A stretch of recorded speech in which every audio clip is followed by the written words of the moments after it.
Question number 2, method of reduction को use करके solve करना इक्वेशन को। ठीक है, देखो सबसे पहले स्टेप में हम क्या करेंगे, कन्वर्टिंग गिवन इक्वेशंस इनटू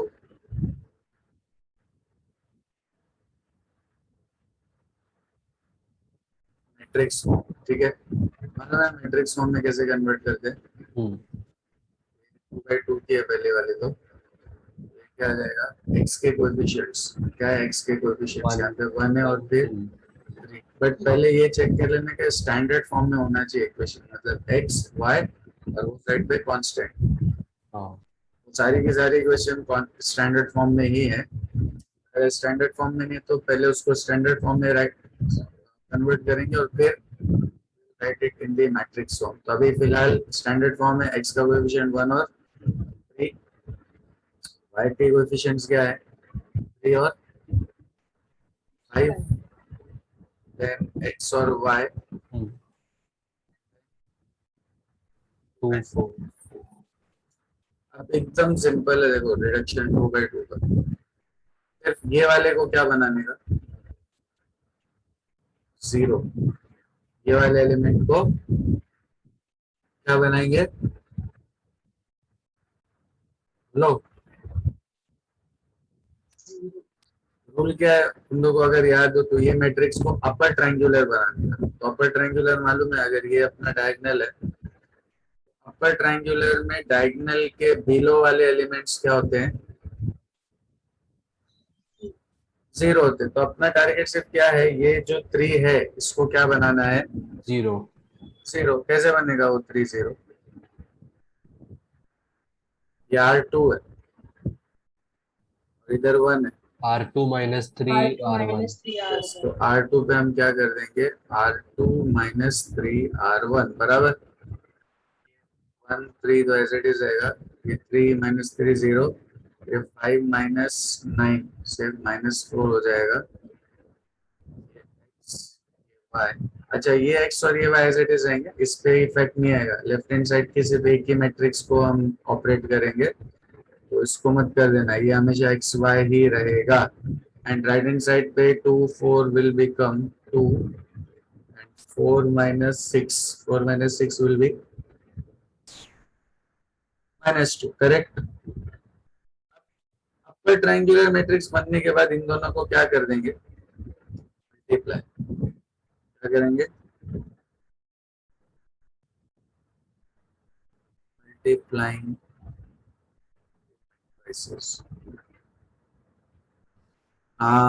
इसका ऑर्डर क्या है, what is the order of this matrix, 2/2। ये वाली मैट्रिक्स का ऑर्डर सेकंड 2/, तो क्या मल्टीप्लिकेशन पॉसिबल है, हाँ, और ऑर्डर क्या बनेगा 2/1। 2/1। 2/1 मतलब 2 रोज और 1 कॉलम। यस, 2 रो और 1 कॉलम चाहिए, तो रेफरेंस के लिए ये अपना बन जाएगा A11 और A21, करेक्ट है। हाँ, मैं अपने रेफरेंस के लिए लिखा है, मैंने ये लिखने की एक्चुअल में जरूरत है। अब A11 कैसे बनेगा, first row first column, first row first column, first row first column, तो ये क्या हो जाएगा x plus x plus 3y। 3y, x plus 3y, और ये क्या आएगा माइनस सेकेंड 4y। रो, तो 0 -4y, मतलब ये x प्लस 3y, ये -4y और इक्वल्स टू 2 और -2। अब क्या करेंगे, by equality of matrices, by equality of matrices, x plus 3y equal to क्या आ जाएगा 2, -4y इक्वल टू -2, तो y इक्वल टू कितना आ जाएगा 1/2। अब ये y को क्या करेंगे, सब्स्टिट्यूट। क्वेश्चन नंबर 1 में सब्स्टिट्यूट कर देंगे तो x की वैल्यू मिल जाएगी।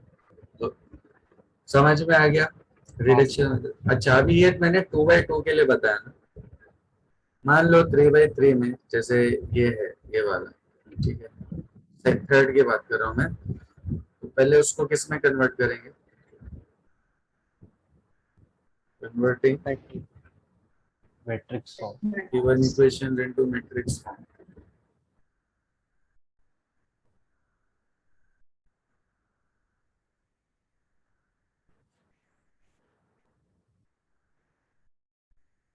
क्या क्या देंगे कोएफिशिएंट्स x के? 1 2 एंड 3। y के कोएफिशिएंट्स क्या आ जाएंगे? 2 3 और -1। z के क्या आ जाएंगे? 1 -1 और -2। फिर आ जाएगा x y और z, वाई जेड और यहाँ पे आ जाएगा 8 11 5। देखो ये अगर डायगोनल है, ठीक है,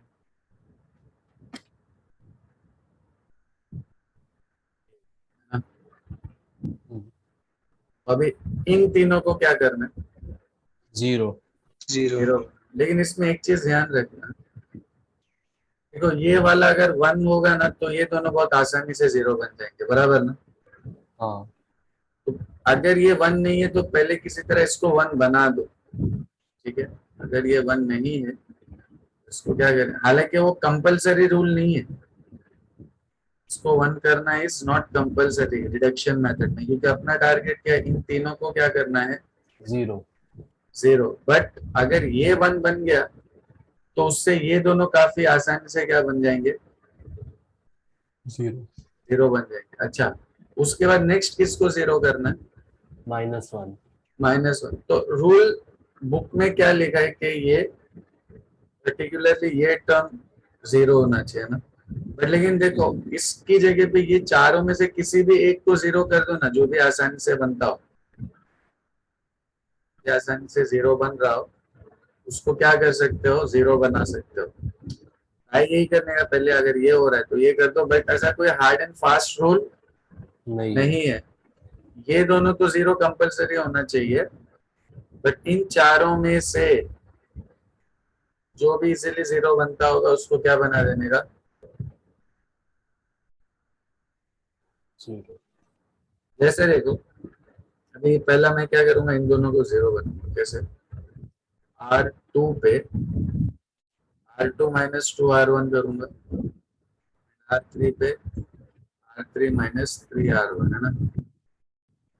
1 2 1 0, फिर 3 -4 से -1, फिर -1 और -2 से -3, R3 पे 3 -3 0, फिर -1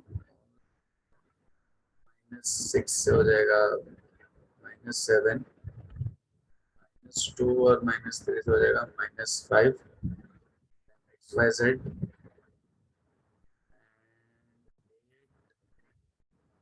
11 -16 will be -5, 5 -24 will be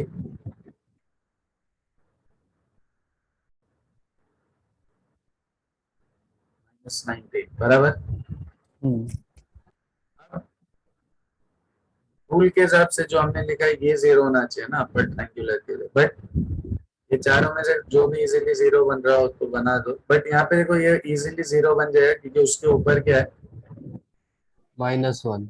1। हाँ वही माइनस। और हाँ, इन चारों में से जब किसी एक को 0 बनेंगे ना, R1 को हाथ नहीं लगाना, you should not use R1, यही R2 और R3 को ही आपस में यूज करके किसी एक को 0 बना दो, ठीक है। अब यहाँ पे तो काफी इजी है, तो R3 पे हम क्या कर देंगे? R3 माइनस, माइनस क्योंकि सेम साइन है ना, साइन अगर सेम है तो हमेशा क्या होता है? माइनस होता है 0 पे। अपोजिट साइन होगा तो चेक कर लेंगे। अभी देखो, R3 -7 R2, ये 1 2 1, ये 0 -1 -3, तो 0 ही रहेगा। फिर ये हो जाएगा ना -7 सर -7, +7 आया। ये तो मैं बता रहा हूँ। यहाँ देखो यहाँ क्या है? R3 R3 क्या है R3? -7। -7 -7 और R2 भी क्या है -1, तो हो जाएगा ना -7 और +7 0। अच्छा करेक्ट है। माइनस सेम साइन आएगा। सेम साइन है तो हमेशा नेगेटिव माइनस हाँ, होएगा। सेम साइन में हमेशा क्या होता है? माइनस होता है, ठीक है। बट तुम लोग फिर भी एक बार वेरीफाई कर सकते हो अगर कंफ्यूजन है तो। ये 0 हो गया और -5 और +21, -5 और +21 हो जाएगा 16। और यहाँ पे क्या आएगा? एक्स वाई जेड, और 8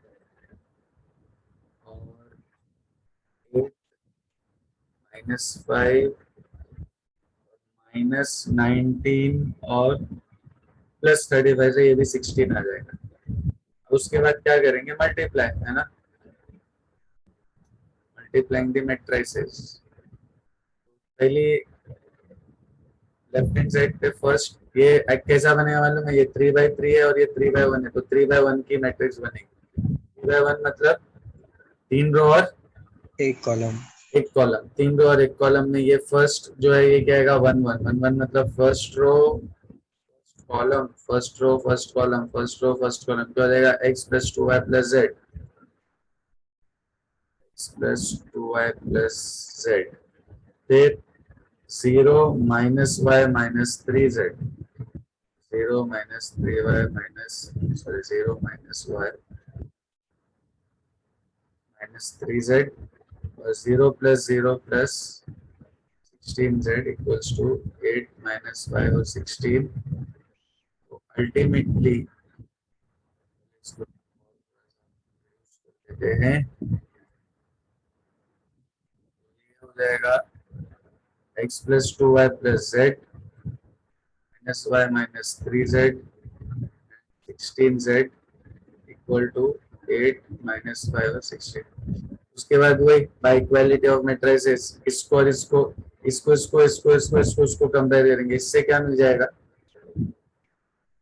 Z = 1। Z। फिर इसको कंपेयर करने पे z की जगह पे 1 रख दोगे तो y मिल जाएगा, और फिर ये वाले में y और z सब्स्टिट्यूट कर दोगे तो क्या मिल जाएगा? x की वैल्यू x की वैल्यू मिल जाएगी। 3/3 में देखो, इसको 1 करके ये दोनों को 0 करेंगे तो ज्यादा बेटर है। हालांकि इसको 1 करना इज नॉट कंपल्सरी। क्या बोला? ये 1 से ये दोनों काफी आसानी से 0 बन जाएंगे। बन जाएंगे। बट अपने को एक एडवांटेज क्या मालूम है? देखो ये इक्वेशन में भी दिख रहा है ऑलरेडी, यहाँ पे एक 1 है। अपना काम बहुत आसान है, थर्ड में भी और फोर्थ में भी। अच्छा, ये सपोज ये जो है ना, इसमें भी यहाँ पे अपने को एक 1 दिया था तो ये 3 तो बहुत इजीली 0 बन गया। बट अगर ये ऐसा होता, सपोज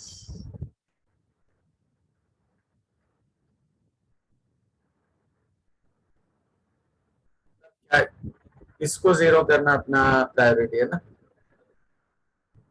ना? यस और नो? हाँ कैसे करेंगे इसको 0? अभी यहाँ 1 होता है तो अपना नॉर्मल जो मेथड है उससे 0 बन जाता ना। सर, पहले R1 पे /3 करके नहीं नहीं, उतना करने से बेटर क्या है मालूम है? इसको अभी 2/2 कॉलम में फर्स्ट 1 मत बनाओ। हम्म 2/2 में इसको 1 मत बनाओ। अपना टारगेट क्या है? इसको 0 करना है ना। हाँ तो क्या करो, इसको 3 से मल्टीप्लाई करो। 3R2 हाँ, minus यस। 3R2 हाँ जब R2 पे क्या कर दो? 3R2 -4R1 4R1 हो जाएगा ना। 3 4 12 -4 3 12 हाँ हो गया 0। वो 1 करने के लिए पहले डिवाइड करो, फिर वो सब फ्रैक्शन बन जाएगा, तो वो झंझट यहाँ। हाँ, इनवर्स के लिए तो कंपलसरी उसको 1 बनाना ही पड़ेगा हमको। बट यहाँ समझ गया ना लॉजिक एवरीवन? हाँ और यहाँ पे भी ये 1 करना कंपलसरी कंपलसरी नहीं है नहीं है, लेकिन ये 1 से ये क्योंकि नीचे 2 0 करना है तो ये काफी इजी इजीली 0 हो जाएंगे। और बाकी फिर ये चारों में से किसी एक को भी 0 बना देना तो अपना काम हो जाएगा। अच्छा, ये जो 2/2 है ना, इसमें भी हम अपना फोकस क्या रख रहे हैं कि ये क्या होना चाहिए? 0. बट ऐसा नहीं है, चारों में से कोई भी जीरो बन गया ना तो भी अपना काम हो जाएगा। ये चारों में से कोई भी जीरो, तो यहाँ पे देखो ये वाला टर्म या ये वाला टर्म बहुत इजीली हो जाएगा। सिर्फ हमको क्या करना है, R1 प्लस R2 या R2 प्लस R1, दिख रहा है? हाँ. देखो अगर ये तो एक ऑपरेशन है ही, बट अगर मैं R1 पे R1 प्लस R2 कर दूं, क्या हो जाएगा, 7, ये 0, ये 4, ये 1, ये X, ये Y और ये 1 और नहीं 1 नहीं, R1 प्लस 2, ये 7 और 6, देखो बन गया ये एक 0। इसके बाद क्या कर दो, मल्टीप्लाई, आंसर आ जाएगा। इससे x की वैल्यू मिल जाएगी, फिर नीचे वाले से y की वैल्यू मिल जाएगी। समझ रहे हो? मतलब वो रिड्यूस करने के बाद अपने को क्या कर रहा है, जैसे यहाँ पे देखो ये दो रिड्यूस हो गए, इससे थर्ड वाला टर्म मिल गया अपने को, z वाला टर्म दिख रहा है। हाँ फिर यहाँ पे एक रिड्यूस हुआ तो दो टर्म बचे, बट एक तो हमको नीचे मिल गया, तो उसके बेसिस पे ये दूसरा वाला मिल जाएगा, और फिर वो दो के बेसिस पे ये तीसरा वाला मिल जाएगा। The whole idea is to reduce so that एक सिंगल वैल्यू मिल जाए, फिर सिंगल से डबल मिल जाए, फिर डबल से ट्रिपल मिल जाए, ऐसा। एक स्टैंडर्ड फॉर्म बनाने के लिए उन्होंने बोल दिया कि क्या बना दो, मैट्रिक्स को क्या बना दो, अपर ट्रायंगुलर। Upper triangular. तो ट्राई करने का, अगर अपर ट्रायंगुलर बनाएंगे तो ज्यादा बेटर है, लेकिन अगर नहीं समझ में आ रहा है, कुछ और इजीली जीरो हो रहा है तो वो भी कर सकते हैं। बट मैं यहाँ पे तुम लोग को ये सजेस्ट करूंगा, अभी ये वाला मेथड करो, तो इससे थोड़ा मैनिपुलेट करने में तुम लोग को और आ जाएगा, है ना? क्या बोलते हो? हाँ सर. ठीक है, अभी ध्यान से सुनो मैं क्या बोल रहा हूँ। देखो क्वेश्चन नंबर 2 का मैंने फर्स्ट और थर्ड तो स्क्रीन पे दिख ही रहा है। अब तुम लोग को 1 2 3 4 चारों करना है। ये जो थर्ड और फोर्थ है ना, ये वर्ड प्रॉब्लम से ऐसी इक्वेशन बनेंगी, वर्ड प्रॉब्लम से ऐसी इक्वेशन बनेगी। ये दो वेरिएबल में बनेगा और ये तीन वेरिएबल में बनेगा। ठीक है, question number 3 two variables and question number 4 3 variables. अब यहाँ पे तो कोई मेथड बोला नहीं उसने, कौन सा मेथड यूज कर रहा है। जैसे यहाँ बोल रहा है ना रिडक्शन मेथड, इसके ऊपर वाले में बोला था मेथड ऑफ इन्वर्जन। तो अभी तुम लोग थर्ड और फोर्थ दोनों मेथड से करेंगे, तो तुम लोग का वो प्रैक्टिस भी हो जाएगा पूरा। थर्ड एंड फोर्थ कैसे करेंगे, लो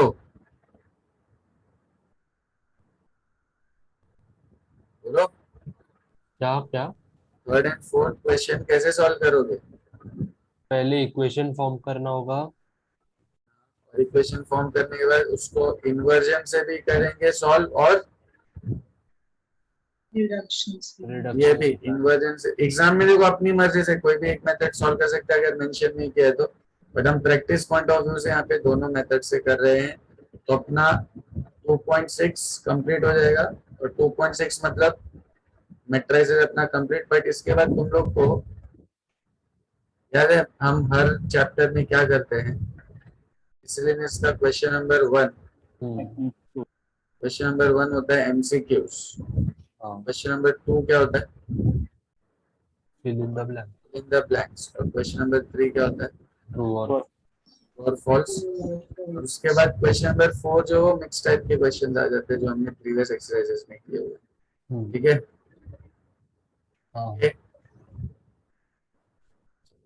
फिलहाल ये कंप्लीट करो।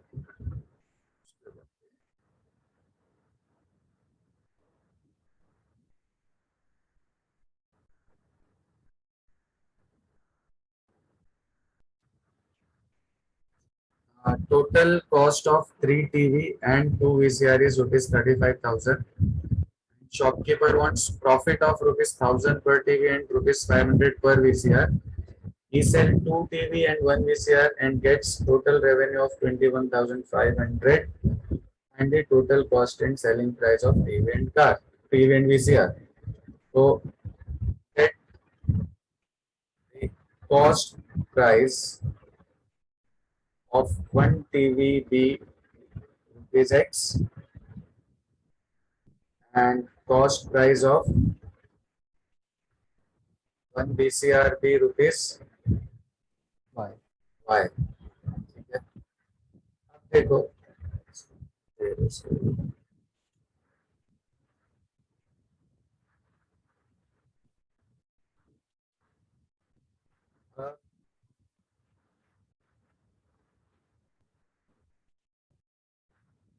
तीन टीवी का कॉस्ट कितना हो जाएगा? 3x दो VCR का कॉस्ट 2y वो है, और टोटल मिला के कितना हो रहा है? 35,000। Since cost of 3 TV, 2 VCR is rupees 35,000। इसका मतलब 3x plus 2y equal to क्या हो जाएगा? 35। 35,000. ये अपनी एक इक्वेशन बन गई, ठीक है। Now shopkeeper wants profit of rupees 1,000। अगर उसको टीवी पे 1,000 का प्रॉफिट चाहिए और कॉस्ट अगर x है, तो सेलिंग प्राइस क्या होना चाहिए? Shopkeeper wants is 1,000 and rupees 500 profit on one TV and one VCR respectively. Okay, yeah, respectively. Therefore, selling price of TV क्या होना चाहिए? Selling price of TV, one TV actually, not TV, one TV. क्या होना चाहिए? X है और उसको X अगर plus 1,000 रुपीज का प्रॉफिट चाहिए तो उसमें वो एक्स्ट्रा 1,000 ऐड कर देगा, तो क्या हो जाएगा? Rupees x plus 1,000. 1,000 and selling price of one VCR will be rupees y plus 500, correct? So no, Yes. उसने सेल कितनी किया? 2 टीवी और 1 VCR। तो अगर एक का इतना है सेलिंग प्राइस, तो दो का कितना हो जाएगा? वहाँ नीचे एक और स्टेटमेंट लिखो, also total selling price of 2 TV and 1 VCR is rupees 21,500। मतलब ये क्या हो जाएगा? 2 into x plus 1,000 plus y plus 500 same as 21,500, मतलब 2x plus 2,000 plus y plus 500 equal to 21,500। तो 2x plus y equal to कितना हो जाएगा?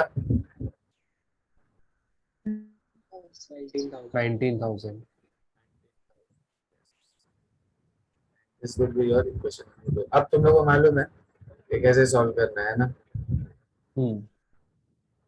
सर तो a raised to -1 जब फाइंड करेंगे तो वो डिटर्मिनेंट वगैरह से करेंगे। डिटरमिनेंट फाइंड करना पड़ेगा जब इन्वर्स फाइंड करेंगे तो। बट यहाँ क्यों कर रहे हो इन्वर्स? अच्छा, मेथड ऑफ इन्वर्जन के लिए ना? आपने ही बोला था। हाँ हाँ करेंगे क्योंकि देखो फॉर्मूले में तो आता ही है ना। ये देखो उसका फॉर्मूला ही ऐसा है ना। जब एडजॉइंट मेथड हम यूज करते हैं तो डिटरमिनेंट की जरूरत तो पड़ने ही वाले। तो हाँ, एलिमेंट्री ट्रांसफॉर्मेशन में नहीं पड़ती है, बट फिर भी सेफर साइड में वहां पे डिटरमिनेंट बता देने का फिर भी कि ये जीरो नहीं है, and therefore we can find the inverse of it। समझा? हाँ Yes. अच्छा, अभी एक मिनट रुक जाओ। ये तो अपनी दो इक्वेशन बन गई। अब ये कितने मेथड यूज करेंगे इनके लिए? दोनों मेथड करोगे, इन्वर्जन भी और रिडक्शन भी। बट यहाँ पे देखो, ये जो फोर्थ है ना, फोर्थ की इक्वेशन काफी इजी है। Sum of cost of one economic book, one corporation book and one account book is rupees 420। तो यहाँ तीन वेरिएबल्स आ जाएंगे। तो क्या अज्यूम कर लेना? Cost of one economic book भी rupees x, one corporation book भी rupees y and one account book भी रुपीज z।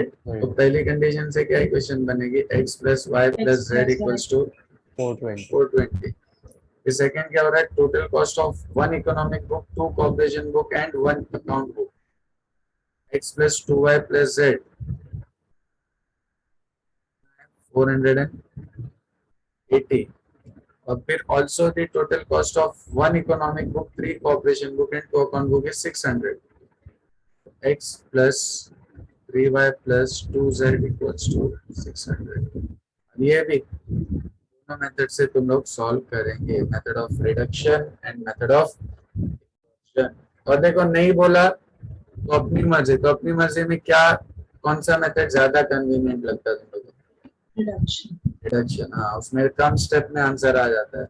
इन्वर्जन थोड़ा लेंदी है, तो जहाँ अपने पास ऑप्शन रहेगा you can go for reduction, but यहाँ पे इन दोनों ही क्वेश्चन को you will solve by method of reduction and method of inversion.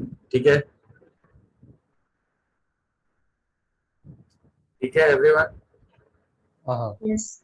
Start करो, सॉल्व करो पूरा और बताओ आंसर्स क्या क्या है।